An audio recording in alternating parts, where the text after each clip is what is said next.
She didn't raise her voice when she said it. She didn't need to, because the moment Sloane Harrington calmly looked at Ethan Calloway and told him the apartment was basically hers now, something inside him shifted in a way he couldn't immediately explain. Ethan didn't respond right away. He stood in the kitchen of the Charleston penthouse he had signed the lease for 2 years ago, staring at the marble countertop as if it might offer him a more reasonable interpretation of what he had just heard. But there was no misunderstanding. Sloane had already turned back to her laptop, as if the conversation was finished before it had even begun. The apartment had always been Ethan's space. He had chosen it carefully after his promotion at the private equity firm, wanting something that reflected stability without excess. Neutral tones, clean lines, large windows overlooking the water. It was a place that made him feel in control of his life. Sloane had moved in 6 months ago. At the time, it had felt natural. They were engaged, after all. They were building a future together. There had been no discussion of rent then. No negociations. No conditions. But now something had changed. And Ethan couldn't tell if it had happened gradually or if he had simply missed it entirely. "What do you mean by that?" Ethan finally asked. His voice was calm, but there was a careful edge to it. Sloane didn't look up immediately. She finished typing whatever she was working on, then closed her laptop with deliberate composure. "I mean exactly what I said," she replied. "I've been contributing here for months." Ethan frowned slightly. "Contributing how?" Sloane tilted her head, studying him as if the answer should have been obvious. "I handle the groceries, I redecorated half the place, I've been hosting dinners, managing the space." Ethan felt a subtle tension build in his chest. "That's not the same as paying rent." Sloane's expression didn't change. "That's your perspective." There was a silence that followed. Not loud, not explosive, but heavy enough to make the air feel different. Ethan realized in that moment that this wasn't really about rent. It was about ownership, about control. And for the first time, he questioned whether he actually understood the person he was about to marry. The next few days felt unusually quiet.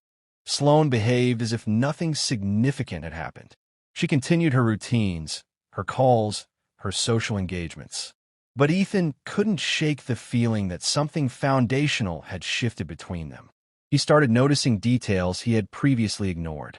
The way she referred to the apartment as "my place" when speaking to friends. The way she rearranged furniture without asking. The way she spoke about future renovations as if decisions had already been made. Each detail on its own seemed small, but together they formed a pattern Ethan could no longer dismiss. Before we go further, take a moment and think about this. If you were in Ethan's position, would you see this as a harmless adjustment in a relationship, or as a warning sign you shouldn't ignore? Ethan didn't confront her immediately. He wanted to be sure. He wanted to understand whether this was a misunderstanding or something deeper. So he did something he rarely did. He started observing instead of reacting. One evening, during a dinner Sloane had hosted for her friends, Ethan listened carefully as she described the apartment. "Our place has such great natural light," she said at first. But later in the same conversation, she corrected herself casually. "I mean my place." No one questioned it. No one seemed surprised. Ethan felt something settle in his mind with uncomfortable clarity. Later that night, after the guests had left, he approached her again. "This rent conversation," he began. "We need to talk about it properly." Sloane leaned against the counter, arms crossed lightly. "Sure. You're asking me to pay rent for a place I already pay for." Sloane didn't hesitate. "I'm asking for fairness." Ethan's eyes narrowed slightly. "Explain that." "You make significantly more than I do," she said. "This apartment reflects your income level, not mine." Ethan considered that. It wasn't entirely untrue, but it wasn't the whole picture either. "And your solution is that I pay you?" Sloane met his gaze steadily. "My solution is that if we're building a life together, the financial structure should reflect that." Ethan exhaled slowly. "Then we should talk about joint contributions, shared expenses." Sloane shook her head. "That's not what I'm proposing." That was the moment the conversation stopped being ambiguous. Ethan realized that Sloane wasn't trying to create balance. She was trying to redefine the structure entirely. The next week, Ethan spoke to a colleague, Nolan Prescott, over lunch. Nolan listened carefully, not interrupting once. When Ethan finished, Nolan leaned back in his chair. "That's not about rent," Nolan said. "I know," Ethan replied. "That's about leverage." Ethan didn't respond immediately, because he had already reached the same conclusion. Nolan continued. "She's testing what you'll accept." Ethan nodded slowly. "And if I accept it?" Nolan's expression remained neutral. "Then that becomes the baseline." That sentence stayed with Ethan longer than he expected. That night, Ethan made a decision. He didn't confront Sloane emotionally. He didn't argue. He didn't escalate. He simply changed the framework. The next morning, he sat down with her at the dining table. "I've been thinking about what you said," he began. Sloane looked at him with mild curiosity. "And I agree that if we're moving forward, things need to be structured properly." Sloane's expression softened slightly. "Exactly." Ethan nodded. "So, I spoke to a property attorney." That was the first moment Sloane's posture shifted. "And?" she asked carefully. "And based on the current lease and ownership structure, this is legally my residence." Sloane's eyes narrowed slightly. "I'm aware of that." Ethan continued calmly. "If we're going to restructure anything financially, it needs to be formalized." Sloane didn't speak. "So here are the options," Ethan said. "We either maintain the current arrangement as it is." He paused briefly. "Or we create a new agreement where we both contribute proportionally and both have defined rights." Sloane's jaw tightened slightly. "Which means," Ethan added, "we would draft a cohabitation agreement before moving forward." The room fell silent. This wasn't the response Sloane had expected.